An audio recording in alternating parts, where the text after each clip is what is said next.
الآن بعض الناس يحتفلون بعيد رأس السنة يا إخوان، والله عز وجل يعلم ما يفعلون. السماوات تتشقق وتتفطر والأرض تنشق والجبال تخر أن دعوا للرحمن ولدا وقالوا اتخذ الرحمن ولدا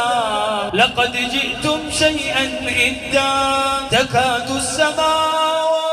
يتفطرن منه وتنشق الأرض وتخر الجبال هدا أن دعوا للرحمن ولدا وما ينبغي للرحمن أن يتخذ ولدا إن كل من في السماوات والأرض إلا آتي الرحمن عبدا لقد أحصاهم وعدهم عدا وكلهم آتيه يوم القيامة فردا.